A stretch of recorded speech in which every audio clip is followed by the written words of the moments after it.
شداد نام کا ایسا بادشاہ جو اس روئے زمین پر حکومت کیا کرتا تھا، یہ قوم عاد کا مرز سے اعلیٰ بھی تھا۔ اس کی شان و شوکت کا یہ عالم تھا کہ اس نے اپنے دور کے تمام بادشاہوں کو اپنے جھنڈے کے نیچے جمع کر لیا تھا اور تمام چھوٹے بادشاہ اس کی اطاعت کیا کرتے تھے۔ اس نے اللہ کے نبیوں سے سن رکھا تھا کہ اللہ سبحانہ و تعالیٰ نے ایک جنت ایسی بنائی ہے کہ جس کے محلات سونے چاندی اور زمرد و یاقوت کے ہیں، اور وہاں دودھ اور شہد کی نہریں بہہ رہی ہیں۔ ان آسائشات کا تذکرہ سن کر بڑے ہی غرور سے کہا کہ اس میں کیا کمال ہے، میں ایسی جنت تو اس دنیا میں بھی بنا سکتا ہوں۔ اس نے سرکشی کرتے ہوئے اپنے کرندوں کو حکم دیا کہ ایسی جنت کو تعمیر کرو کہ جس کے سونے و چاندی کے محلات ہوں، اور یہ بھی حکم دیا کہ یہاں پہ دودھ اور شہد کی نہریں بھی بہتی ہوں۔ شداد کے پاس دولت کی کوئی کمی نہ تھی، لہٰذا اس نے ایک باقاعدہ شہر کو مخصوص کیا کہ جس میں سونے اور چاندی کے ایسے محلات تعمیر کیے گئے جو لال و یاقوت اور قیمتی پتھروں سے بنائے گئے تھے۔ پتھروں کی جگہ قیمتی موتی استعمال کیے گئے، اور ہر محل کے گرد جواہرات اور دودھ اور شہد سے بھری ہوئی نہریں بنائی گئیں۔ خوبصورت درختوں سے اس شہر کو سجایا گیا۔ غرض یہ کہ شداد نے اپنے خیال کے مطابق جنت کی تمام آسائشی چیزیں، خوبصورتی، زینت، عیش و عشرت کا سامان اس شہر میں جمع کر دیا۔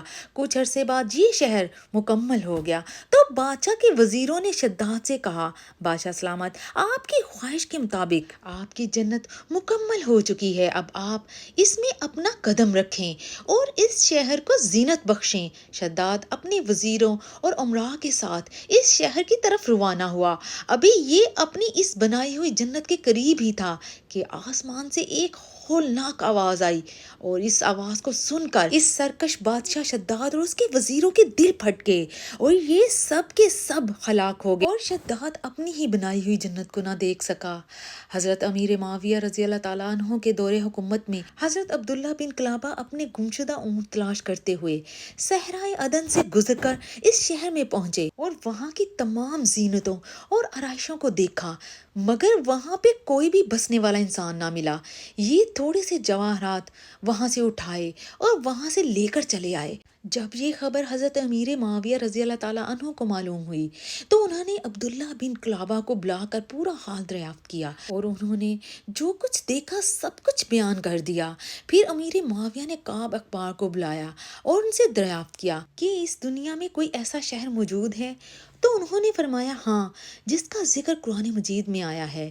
یہ شہر شداد بن عاد نے بنایا تھا، لیکن یہ سب عذاب الہی سے ہلاک ہوئے، اور اس قوم میں سے کوئی آدمی بھی باقی نہیں رہا۔ اور یہ بھی بتایا گیا کہ آپ کے زمانے میں ایک ایسا مسلمان جس کی آنکھیں نیلی، قد چھوٹا، اور اس کے آئبرو پر ایک تل ہوگا، اور وہ اپنے اونٹ کو تلاش کرتے ہوئے اس ویرانے شہر میں داخل ہوگا۔